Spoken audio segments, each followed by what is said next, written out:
여러분 반갑습니다. 일주일 잘 보내셨습니까? 예, 날씨가 조금씩 더워집니다. 그죠? 어, 이제 100일 명상도 이제 점점 이 시간이 제법 지났습니다. 그죠? 오늘이 10 며칠째죠? 21일째인가요, 벌써? 빠릅니다. 그죠? 그래서 100일 명상 5분의 1이 지났는데 아, 처음 100일 명상 시작하던 마음으로 꾸준하게 정진하시면 좋겠습니다. 오늘은 아담 브라움스의 본문집 사라짐의 기술 49페이지부터 하겠습니다. 어, 최근 몇 주간 마음 챙김에 관한 내용을 저희가 배우고 있습니다. 오늘도 마음 챙김에 관한 부분을 다루는 내용입니다. 읽으면서 함께 공부를 해보겠습니다. 마음 챙김 수행에 많은 관심을 기울여야 합니다. 그것은 안거의 중요한 부분입니다. 안거를 시작할 때가 그것을 개발하기 좋은 때입니다. 마음 챙김을 개발하는 것은 관심과 노력을 쏟을 만한 가치가 있습니다. 마음 챙김을 개발하면서 더 많이 깨어나고 에너지와 통찰을 개발하게 됩니다. 자신의 문제들을 보게 되고 그것을 해결합니다. 더 평화로워지고 더 고요해지고 더 현명해지고 더 행복해집니다. 날이 갈수록 명상이 쉬워집니다. 생각 없음과 현재 순간 알아차리기는 마음 챙김을 강화하는 중요한 기초이므로 하루 종일 그것을 개발해야 함을 명심하십시오. 걷기 명상을 할 때도 그 명상길의 출발점을 알고 끝지점을 알고 중간 지점도 알아차리십시오. 먹거나 말할 때 그 밖에 무엇을 하든 알아차림을 중요하게 여기십시오. 마음 챙김이 수행에서 굉장히 중요한 부분입니다. 마음 챙김 수행의 핵심이라고도 할 수가 있습니다. 마음 챙김이 강해지면서 우리는 더욱 깨어나게 됩니다. 그리고 더 고요해지고 그리고 정신적 에너지가 모이면서 더 행복해지게 됩니다. 수행이 발전하는 과정은 마음 챙김이 더욱더 강화되는 과정이라고도 얘기할 수가 있습니다. 어떻게 보면 마음 챙김이 우리 마음의 빛이다라고 할 수가 있습니다. 어두운 우리의 마음을 밝히는 그런 빛과 같은 역할을 하는 게 마음 챙김이라는 것이죠. 마음 챙김이 강해지려면 어떻게 해야 되는가? 마음 챙김은 우리 마음이 멈출 때 강해집니다. 이게 되게 중요한 부분입니다. 여기서도 보면 마음 챙김을 강화하기 위해서 걷기 명상할 때도 그 순간들을 순간순간 알아차리고 일상에서도 우리가 걷거나 먹거나 말할 때도 현재의 순간을 알아차리라 이렇게 얘기를 합니다. 그리고 우리 앞 시간에서 좌선할 때도 호흡 같은 대상을 알아차립니다. 그죠? 현재 호흡을 알아차립니다. 그러면 보통 생각하기에 마음 챙김이 알아차리는 거에서 개발된다고 생각하기 쉽습니다. 뭐랄까 좀 피상적으로 보면 그렇게 볼 수가 있지만 그 본질을 보면 단지 대상을 알아차리는 것이 핵심이 아닙니다. 예를 들면 호흡을 알아차린다 할 때 보통 사람들은 어쨌든 이거 놓치지 않으려고 이 긴장하면서 움켜쥐려고 합니다. 그러면서 알아차리려고 하는 거죠. 현재 내가 밥을 먹을 때 알아차린다 이러면 긴장을 하면서 잠시도 밥 먹는 걸 놓치지 말아야지 하면서 이렇게 알아차릴 수가 있죠. 그죠? 발이 땅에 닿은 느낌, 걸을 때도 잠시도 놓치지 않아야지 하면서 긴장을 하면서 그런 마음을 가지고 집착을 가지고 알아차릴 수 있습니다. 의지를 가지고 놓치지 않아야지 하면서 알아차리는 거죠.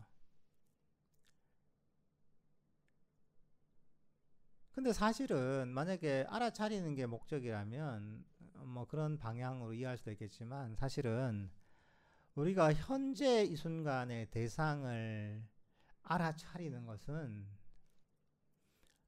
마음을 멈추기 위해서 알아차리는 겁니다. 알아차리는 것 자체가 목적이 아니라 현재 대상을 알아차림에 의해서 과거로 미래로 이런저런 생각으로 달리던 우리 마음을 멈추기 위해서 현재 대상을 활용하는 겁니다. 알아차리는 겁니다. 이걸 잘 알아야 됩니다.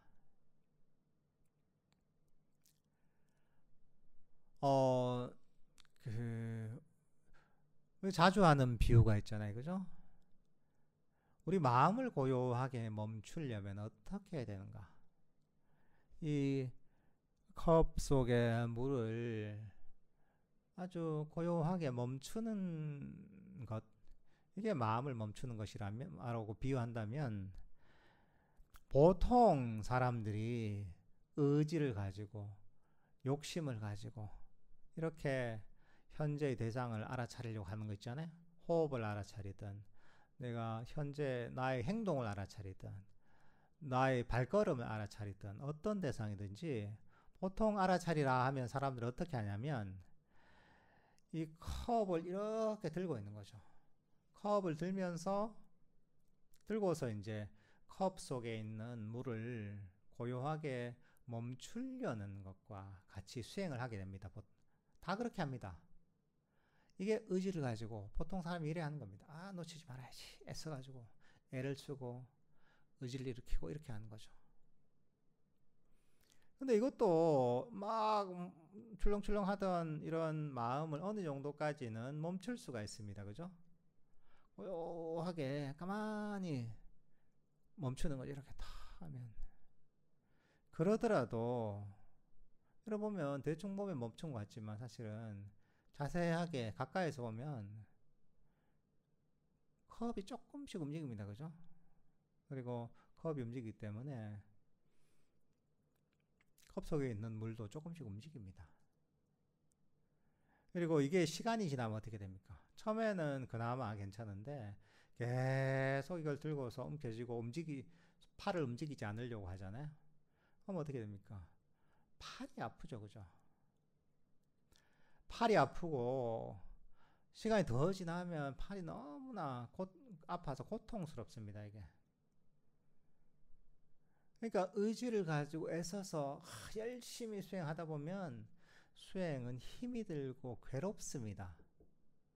의지를 가지고 내 의지의 한계를 시험하는 수행을 하게 되면 이걸 계속 들고 수행하는 것 같아요. 그럼 어떻습니까? 팔이 얼마나 아파요. 의지를 가지고 수행하는 것이 딱 이런 겁니다.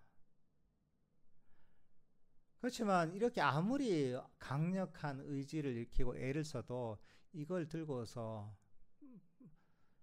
컵을 이렇게 들고 있으면서 컵 속에 물을 완벽하게 멈추는 것은 불가능합니다. 최대치 해봤자 어느 정도 조금 이제 약간의 움직임 있는 정도까지 밖에 안 됩니다.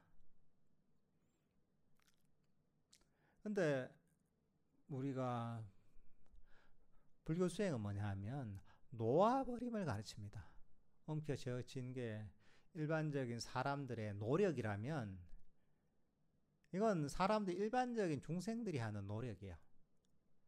근데 불교에서 얘기하는 정진이라고 하잖아요. 바른 정진은 뭐냐? 이걸 탁 놓아버리는 겁니다. 탁 놓아버리면 어떻게 됩니까? 처음에는 컵이 테이블 위에 탁, 놓아지면서 충격 때문에 컵 속에 물이 출렁거리지만 조금 지나면 어떻게 됩니까? 금방 컵 속의 물이 고요하게 완전하게 멈추게 됩니다. 그리고 나도 이걸 놨잖아요. 놨으니까 어떻습니까? 나는 얼마나 편해요. 팔이 아플 일이 없어요. 편안하게 나는 쉴 수가 있는 거야. 사실은 마음챙김을 개발한다는 것은 이런 식으로 들고 있던 컵을 뭐가 이제 이 테이블 위에 탁 놓듯이 우리 마음을 그런 식으로 개발하는 겁니다. 애씀과 의지를 놓아버리는 겁니다. 가만히 멈추는 거죠. 가만히 멈추면 어떻게 됩니까? 이걸 계속 들고 있던 사람이 놓으면 어떻게 돼요? 얼마나 편해요, 그죠? 이게 마음챙김이 강화되는 겁니다.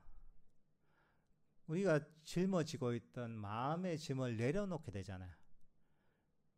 이렇게 그러면 마음이 멈추고, 그러면 정신적 에너지가 충전이 되는 겁니다. 정신적 에너지가 점점 충전되고, 마음이 멈추는 시간이 길어지면 길어질수록 정신적 에너지가 더욱 강력해지고, 마음은 고요해지고, 깨어나고, 밝아지고, 여기서 행복감이 생기는 겁니다. 내 마음이 굉장히 어두운 마음에 불이 켜지듯 밝아지는 거죠. 그러니까 우리가 하고 있는 호흡 명상, 아나파나사티 이것도 결국은 이런 상태를 이끌어내기 위한 겁니다. 호흡을 알아차리지만 호흡을 계속 움켜쥐는 게 아닙니다.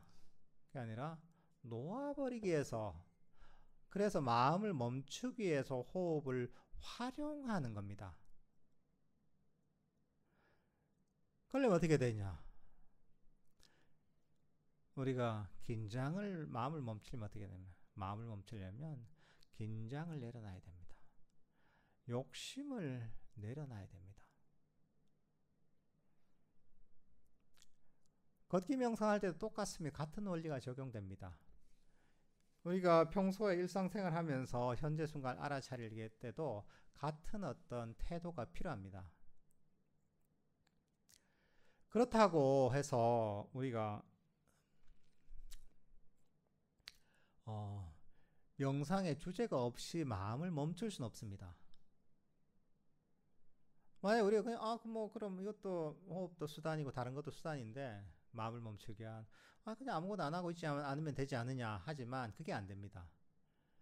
명상의 대상이 없으면 우리 마음은 여기저기로 휘둘립니다.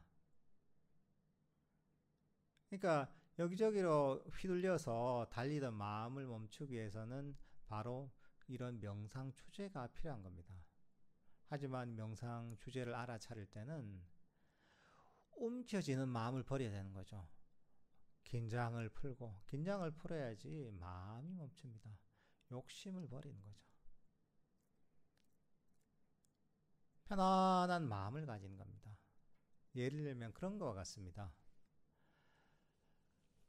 수행이라는 게 어떻게 하는 것이냐? 명상 주제를 알아야죠, 그죠? 하지만 그걸 또 움켜쥐면 안 되는 거야. 우리가 우리 손으로 연꽃을 딱 쥐고 있다 하잖아요. 연꽃을 쥐고 있을 때 연꽃을 너무 소중하고 이 연꽃을 놓치기 싫어서 꽉 움켜쥐면 어떻게 됩니까? 힘을 꽉 빼서 움켜쥐면 꽃이 다 문드러집니다. 그 아름다운 연꽃이 이 아름다움이 파괴가 되는 겁니다.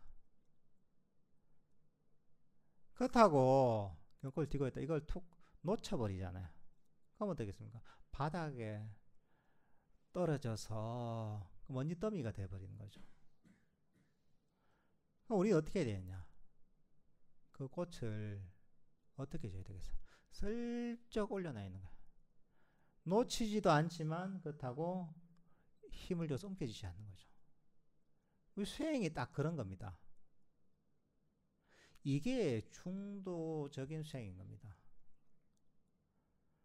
흔히 뭐 우리가 초전 법륜경에도 되어 있지만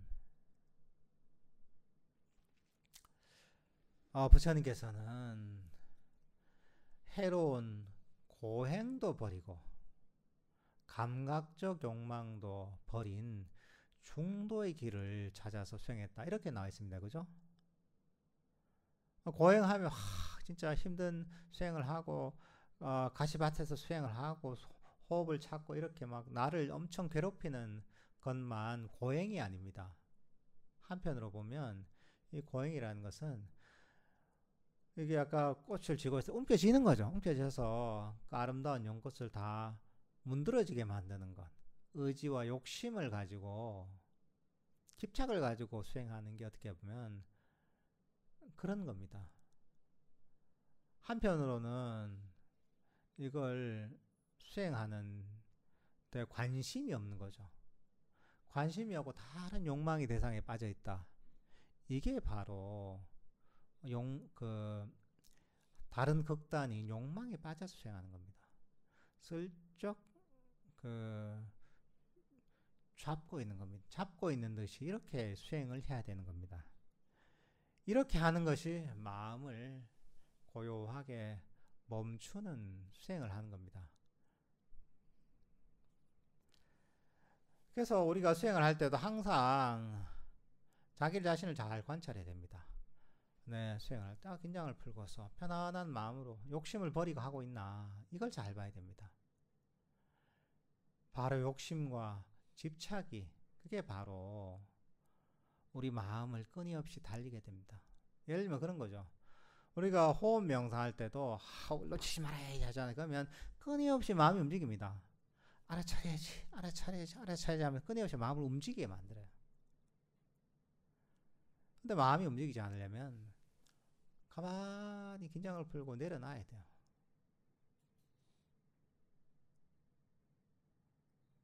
여러분들 좌선할 때도 마찬가지입니다. 좌선할 때도 비슷해요. 좌선할 때 여러분 몸이 완전히 멈추려면 긴장을 탁 했나 마음이 멈추지 않습니다. 오히려 긴장을 완전히 풀었을 때 내 몸이 완전하게 멈춥니다.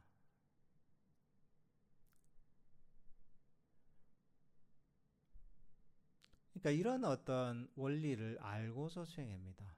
마음 챙김은 놓아버림을 통해서, 욕심을 버린 놓아버림을 통해서 마음이 고요하게 멈출 때 강력하게 개발되는 겁니다. 이 수단으로서 호흡 같은 대상을 알아차릴 수도 있고, 일상에서도 과거를 버리고 미래를 버리고 현재의 순간에 내가 하고 있는 동작이나 말이나 행동이나 이런 것들을 알아차릴 수가 있는 거죠.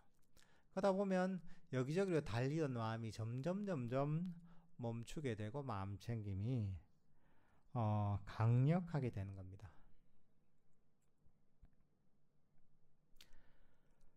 관찰자인 자신과 지금 자신이 경험하는 것 사이 빈 공간에 마음 챙김을 두십시오.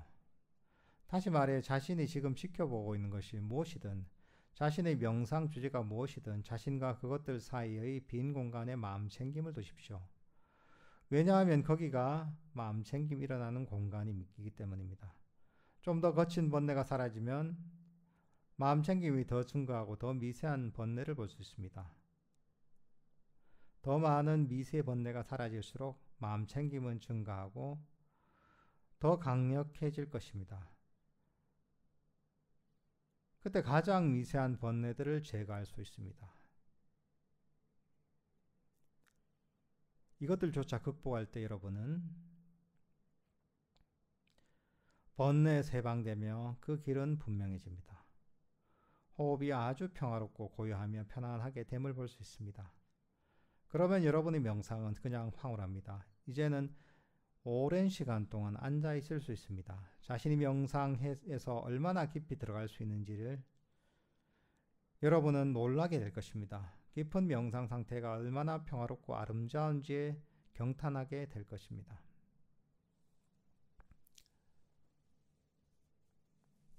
사실 수행이라는 것은 이 바로 이 자기 자신 관찰하고 알아차리는 자신과 어떤 대상 알아차린 대상 그 사이에서 이루어진다고 할 수가 있습니다. 예를 들면 우리가 호흡 명상할 때도 호흡을 알아차리자. 내가 호흡을 알아차리는데 호흡을 알아차리는 어떻게 알아차리느냐가 수행의 핵심이 됩니다. 한편으로는 단순하게 알아차린다. 이게 마음챙김이라고 볼 수도 있지만 훨씬 더 많은 의미를 그 속에 담고 있습니다. 사실 마음챙김이라는 것은 원래 원어로 사띠라고 하죠. 사띠라는 것은 항상 거기에 지혜, 빠냐를 담고 있는 겁니다. 불교에서 사띠, 마음챙김이라 한다면 그 속에는 지혜를 담고 있는구나, 빠냐를 담고 있는구나 이렇게 생각해야 됩니다.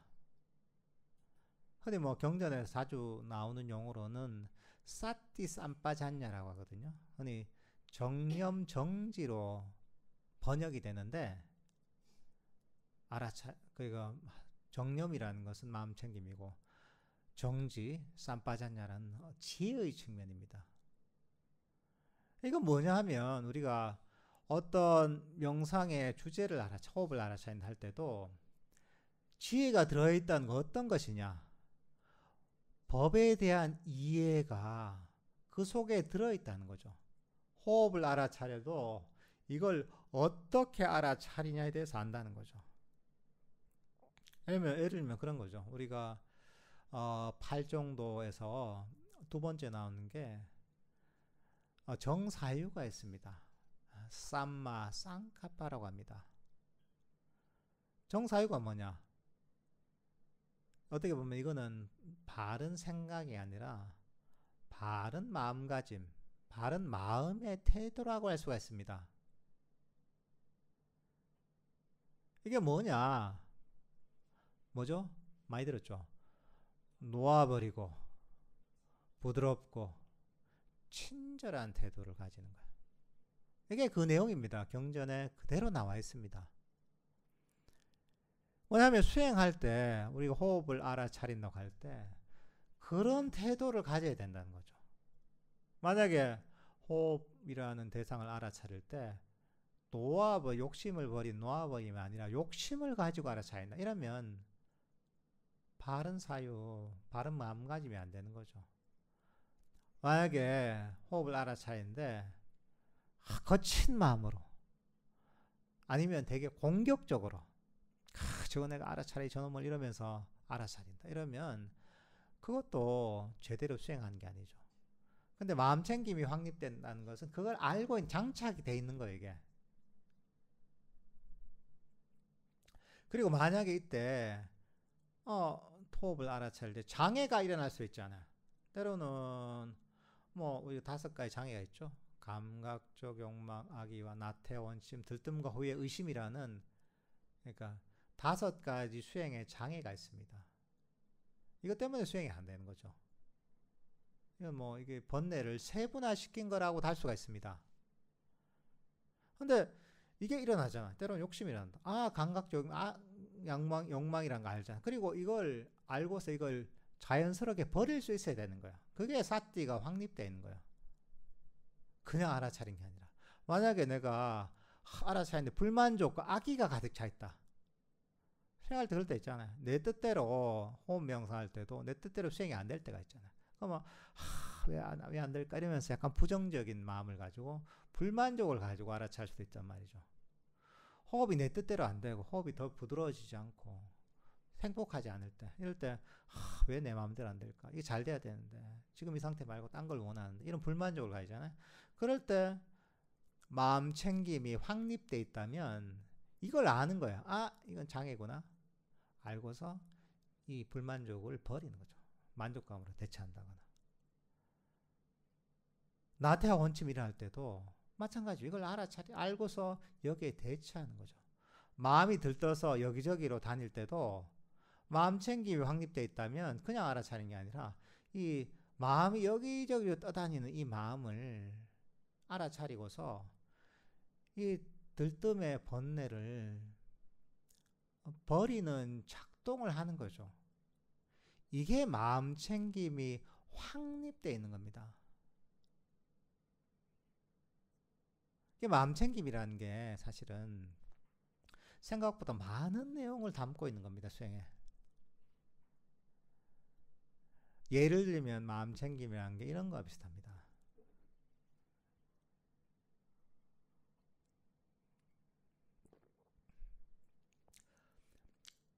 요즘 자동차를 보면 옛날엔 뭐 그런 게 거의 없었지만 요즘은 자동차들이 뭐 전자제품화 되면서 주행 보조 장치가 많이 나와 있죠. 그죠?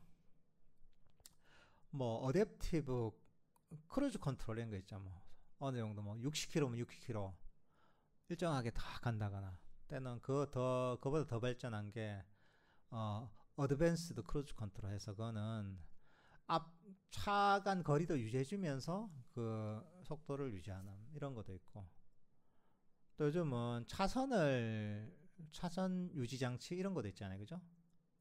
그래서 그걸 해놓으면 차선을 딱 이제 유지하면서 그냥 알아서 가는 요즘 그런 주행 보조 장치들이 있단 말이죠. 이제 그런 게 있으면 얘기를 들어보면 뭐 고속도로 같은 거 탈 때 훨씬 편하다고 하대 보면 그건 뭐냐 하면 자동차 내에 벌써 그런 프로그래밍이 돼 있는 거예요. 이게 그런 프로그램이 깔려 있어서 내가 신경 쓰지 않아도 차의 속도를 유지해주고 앞차에 부딪히지 않도록 거리를 유지해주고 또 차선을 벗어나지 않도록 차선을 유지해주잖아요. 그죠? 그럼 나는 운전할 때 할 일이 훨씬 줄어들죠. 그죠? 운전하는 그 피로감이 훨씬 적어집니다. 실제로. 근데 이제 요즘 같으면 어떻습니까? 뭐 테슬라 같은 이런 미국의 회사는 미국에서 그 자율주행 자율주행 어떤 이 시스템이 거의 뭐 그 발전을 너무 많이 해서 실제로 거기서는 목적지만 입력하면 거의 완벽하게 그 알아서 그 주차장에서 차를 빼서 목적지까지 갈 정도로 자율주행이 발전했더라고요. 아직까지 완전하진 않겠지만 더 지나면 더 완벽해지겠죠. 그건 뭐냐 하면 자동차의 그런 어떤 프로그램이 운전하는 방법들을 다 습득하고 있는 거죠. 그 습득해서 알아서 이제 상황에 맞게 대처해서 운전을 하게 되는 거죠. 사실 우리가 마음 챙김이라는 것도 비슷합니다. 일종의 수행의 자율주행을 만드는 거야. 우리가 뭐 그런 장치가 하나도 없고 운전을 내가 다 신경 써야 되잖아요. 그죠? 엑셀 밟고 브레이크 밟고 좌우로 막 주위를 둘러보면서 이렇게 운전해야 되잖아요. 근데 이게 점점 자동차가 알아서 해주는 기능이 점점 발전하면 어떻습니까? 운전자는 가만히 있으면 되는 거예요. 점점. 그러니까 나중에는 그게 완벽해지면 운전자는 목적지만 누르고 난 가만히 쉬기만 하면 되는 거야. 얼마나 편해요. 그죠? 수행도 비슷한 거야. 마음 챙김이 강해지면 우리 마음이 알아서 법을 기억해서 알아서 그 법을 활용을 하고 적용을 하게 되는 겁니다. 그런 거죠. 우리가 호흡 명상한 다음에 호흡 명상할 때 처음에 아 그래 들숨과 날숨 알아차리고 번뇌가 일어나면 그걸 버려줘 하면 끝나는 거예요. 벌써 이게. 정확하게 이제 수행의 목적지와 기본 방법을 가르쳐 주면 우리 마음이 그 법을 다 기억하고 있기 때문에 알아서 수행을 하게 되는 거죠. 그럼 어떻게 됩니까? 우리가 수행자가 할 일이 별로 없어지는 거예요. 사실 수행하면서 이게 한편으로는 그런 생각이 들 수가 있거든요. 전체 불교 수행의 전체를 이해하지 못하면 아니 예를 들면 호흡 명상한다. 들숨과 날숨을 알아차리고 나중에는 이 알아차린 시간이 점점 길어지고 마음 챙기면서 알아차리는 그게 잠시도 끊어지지 않고 이어져야 된다. 이런 얘기를 하잖아요. 그러면 그런 생각 할 수 있죠. 이거 피곤해서 어떻게 사노 이게. 아니 사람이 마음도 좀 놓고 살아야지. 호흡만 알아차리고 뭐 순간도 놓치지 않고 이 순간을 살려면 얼마나 힘들어요. 같은 애 요즘 바빠가지고 일상생활 하는 것도 힘들어 죽겠는데 근데 수행하는 것마저 이래야 되냐 이렇게 생각할 수가 있거든요. 의지를 가지고 수행하면 실제 그래 됩니다. 의지를 가지고 애써서 하면 때로는 수행이 내 삶에 엄청 무거운 짐이 될 수가 있습니다. 실제로. 왜? 그거 끊임없이 붙잡아야 되니까 내가. 근데 우리가 이 마음 챙김을 잘 활용하고 이 원리를 안다면 우리가 이 마음이 점점 수행을 하면서 쉬워진다는 걸 이해가 되는 거야. 왜? 나는 가만히 있는 겁니다.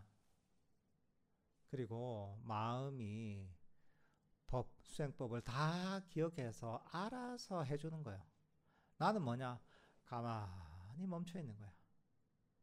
멈춰 있으면 내가 명상 주세도 알아차리고 번뇌가 아니라 번뇌도 버리고 알아서 다 하는 거예요. 마음 챙김이 강해지면 강해질수록 수행이 더욱더 저절로 되게 됩니다. 내가 개입할 일이 점점 줄어들게 되는 겁니다. 예를 들면은 자율주행을 개발하는 과정이 처음에는 개입을 많이 해줘야 되는 거예요. 왜? 얘가 실수를 하니까. 제대로 운전의 방법들 이런 것들을 그 시스템이 제대로 학습이 덜 돼 있는 거야. 그러니까 때로는 막 이상한 실수도 하고 뭐 사고 날 뻔하기도 하고 긴장하고 내가 개입을 자주 해줘야 되죠. 근데 그런 어떤 그 시스템 뭐 그런 자율주행 소프트웨어가 더욱더 발전하자 그러면 개입하는 시간이 점점 줄어들게 됩니다. 그죠? 그러면 그리고 이제 줄어들다 보면 나는 신경을 덜 써도 돼요. 좀 더 지나면 더 신경을 덜 써도 되는 거예요. 더 운전을 잘해요. 또 시간이 지나면 이게 더 개발되면 신경을 더 덜 쓰는 거예요. 또 시간이 지나면 더 덜 쓰는 거예요. 신경을. 그러니까 나중에는 자꾸 하다 보면 이제 안심이 되는 거예요. 이게. 이제 내가 신경을 덜 쓰고 가만히 놔둬도 알아서 안전하게 운전을 하네. 이제 신뢰감이 더 생기기 시작하는 거야. 그러니까 나중에는 완벽하게 계속 하다 보면 완전하게 신뢰하는 거야.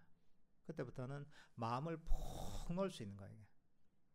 근데 이게 수행이 개발되는 과정이 이 자율주행이 개발되는 과정하고 비슷합니다. 이게. 마음 챙김이 개발되는 과정이 그런 거야. 처음에는 계속 개입을 해줘야 돼요. 해도 들숨과 날숨을 알아차리고 과거도 미래도 버리고 번뇌를 버리고 명상주를 알아차려 이런단 말이죠. 뭐 호흡 명상할 때 하면 뭐 처음부터 막 뭔가 번뇌가 일어나고 딴 데로 도망가고 이런단 말이죠. 근데 계속 이런 식으로 수행을 하다 보면 이제 개입하는 시간이 점점 줄어들게 됩니다. 더 개발되면 내 마음이 더 똑똑해져요. 똑똑해지고 알아서 일을 해요. 그러면서 더 마음을 놓을 수가 있어요. 이제 신뢰감이 생기는 거죠. 얘가 알아서 일을 잘하네. 그럼 마음이 쉬어지게 돼요. 이렇게 마음 챙김이 더욱 개발되고 수행이 개발되다 보면 나중에는 정말 마음을 쉴 수 있는 거예요. 가만히 우리가 자율주행 그런 이 되는 자동차에 앉아서 있는 것처럼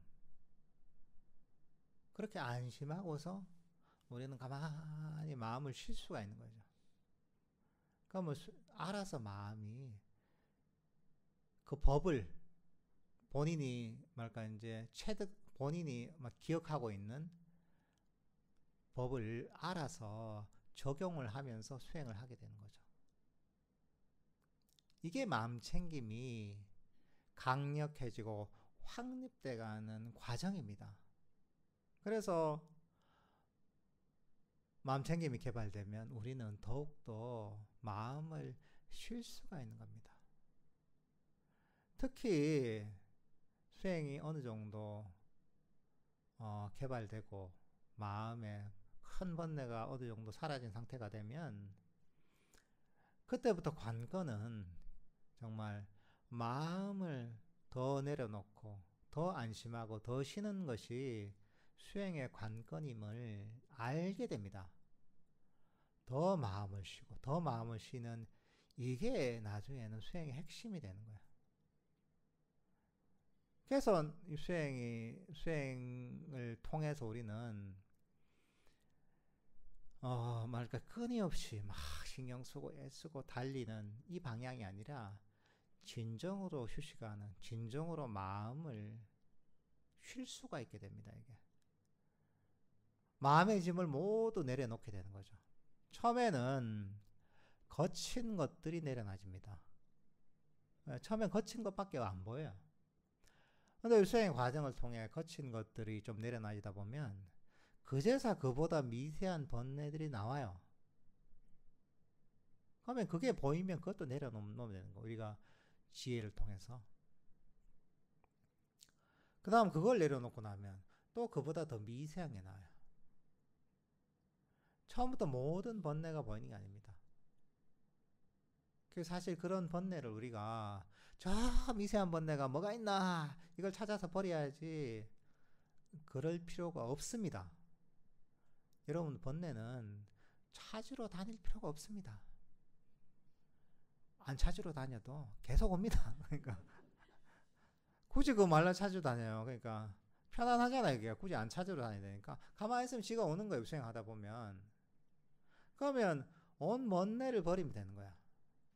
거친 놈들을 버리고 나면 그보다 미세한 놈들이 또 찾아옵니다.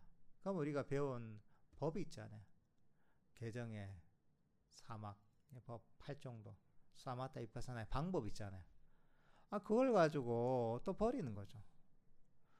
그러면 또 마음이 더 발전하게 되면 그보다 더 미세한 놈들이 또 보입니다.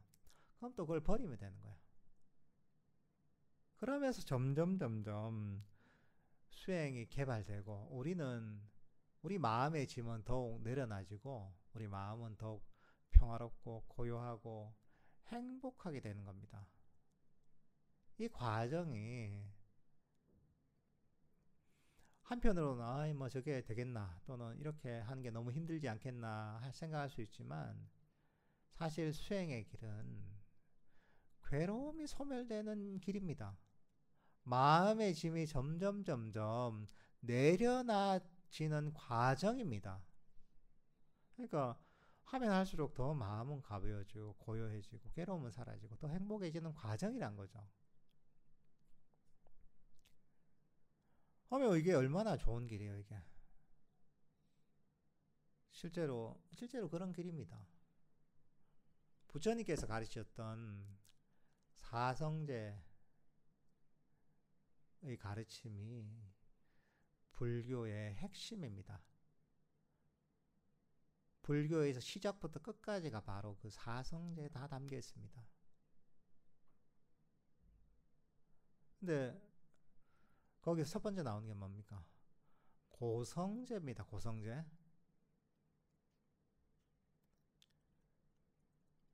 그러니까 뭐냐면 부처님께서 인생에 대해서 고민을 하시고 출가하고 수행하시고 가르침을 펴신 목적이 뭐냐? 이 고성제, 이 괴로움을 없애기 위해서 그렇게 삶을 사신 겁니다.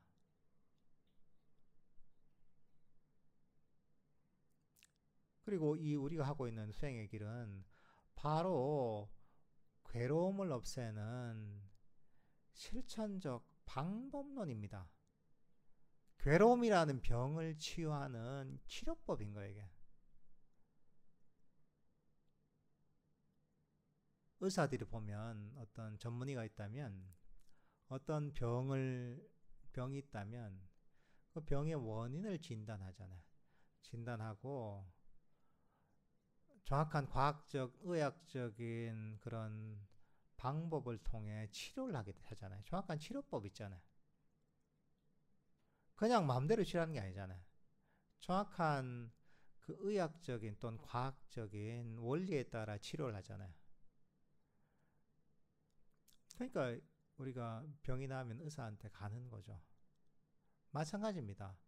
부처님은 괴로움이라는 병을 치료하는 최고의 의사신 거예요, 이게. 그러니까 우리가 다 병들어 있잖아요, 그죠? 다 괴롭지 않은 사람이 없으니까 다 병들어 있잖아요. 병자단 말이죠. 만인이 병자입니다. 근데 우리 병자기 때문에 진짜 용한 의사를 찾아가면 되는 거죠. 용한 의사가 누구냐? 부처님이 인류 역사 이래로 최고의 용한 의사인 겁니다. 괴로움에 관한. 근데 그분이 정확한 처방을 해주신 거죠, 이게. 그러니까 우리는 그 처방에 따라서, 그 치료법에 따라서 그대로 치료만 하면 되는 겁니다. 그래서 사실 이 부처님이 위대하신 분인 겁니다. 그리고 이게 치료를 하는데, 치료가 왜 이래 힘들어, 시간이 많이 걸려, 이러잖아요. 자기만 손해요, 자기만. 몸이 아파 죽겠는데, 병원에서 치료받는데 시간도 걸리고, 병원에 가는 것도 좀 귀찮고, 그죠? 주사 맞을 때도 따끔하고, 이거 난 치료 안 받을란다 하면 어떻게 돼요? 그 병의 고통에서 벗어날 수가 없습니다. 인류 역사상 최고의 의사인데, 그런 분한테 치료받을 기회가 있는데 왜 그걸 안 받냐는 거죠. 근데 실제로 그 마음을 내서 치료를 받잖아요. 그러면 이 괴로움이라는 마음의 병이 점점 치유가 되게 돼 있습니다, 이게.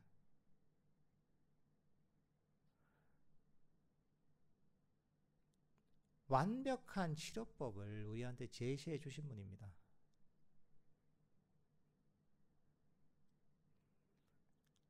그러니까 이 방법론들도 놀랍습니다, 사실. 자세하게 불교 수행법을 이해하고 나면, 그리고 이걸 가지고 다른 것들이 많이 있잖아요.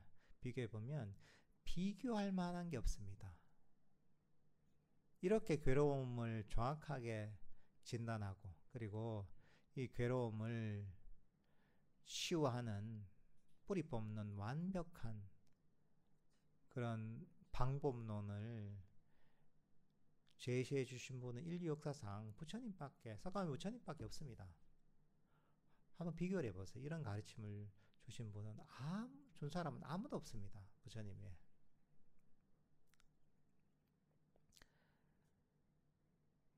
그러니까 여러분들께서도 그러니까 이걸 잘 배워야 됩니다. 잘 배우고 배운 대로 그대로 실천하기만 하면, 그러면 누구나 괴로움이라는 병을 완벽하게 치유할 수가 있습니다. 그러니까 이런 부분들을 잘 한번 생각해 보시면서 수행을 하시면 좋겠습니다. 예, 오늘은 법회는 이 정도로 끝내겠습니다.